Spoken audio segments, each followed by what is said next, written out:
Hi everybody, welcome to Andy's Beer Reviews. This is what we're looking at today. This is from Stiegl. It's an Australian brewer and this is their Columbus 1492. It's 4.7% ABV. It's a pale ale in this 330ml glass. A little bit, it doesn't say it's bottle conditioned, but there is going on in there a little bit of yeast and sediment floating around in there. Now I honestly don't know if it's I've not researched it. I don't know if that's a style. I don't know if it's a bad batch. Just a little bit of floating sediment. So sediment doesn't bother me. If it is usually bottle conditioned, I'll shake it up and have the sediment. There's nothing wrong with sediment and it can add to the flavour of it. What we're expecting, it's a pale ale, it's from mainland Europe, so I'm expecting some real hoppy, fruity flavours to come out of this. That's the only expectation I have. It's obviously going to be a light beer and I'm expecting it to be quite refreshing.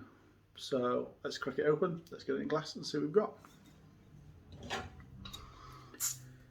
Yeah, lots of people are worried about sediment in beers and I suppose it comes down to personal preference really, whether you like it or not. Like I said, it doesn't really bother me and I'll drink beer with sediment.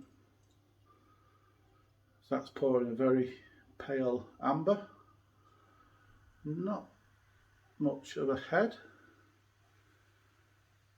And it has poured hazy and there's a lot of carbonation going on in there.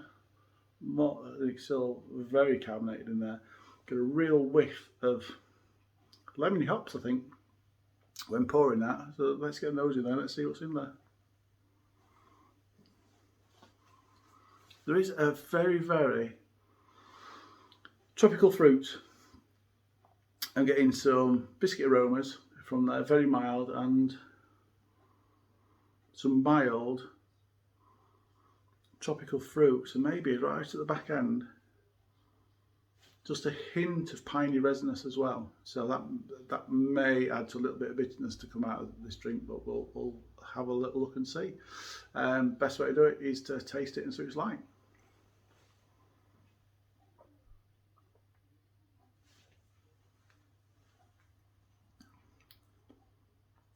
Feels really nice in the mouth, actually. Feels really nice and refreshing. Getting not necessarily tropical fruit flavours, which we've got for the aromas, but definitely a lemony flavour coming out of that, and a little bit florally, herbally flavours coming through.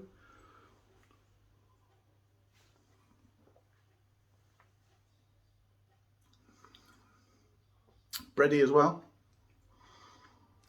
It's actually got a really nice bitterness. It's moderately bitter, but it's lasting as well, and I like that when they use hops towards last stages of the brewing process as bittering hops to make it nice and bitter.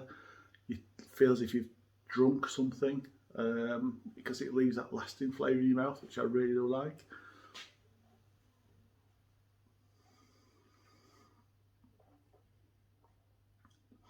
But being honest, I wasn't expecting a lot from this. The bottle itself doesn't come with much of a description. It does tell me that it's got barley, malts, hops and yeast in there, which isn't a surprise. Other than that, it doesn't say a great deal about what's in there. And I'd say it doesn't look massively attractive there. That's something you could look at the shelf and in a supermarket and not pick up. But actually, that's very nice. It's got a very nice bit of sweet flavour to it, which is quite nice. It is well balanced. It's light and refreshing. Do you know what? I'm going to score that 7.5 out of 10.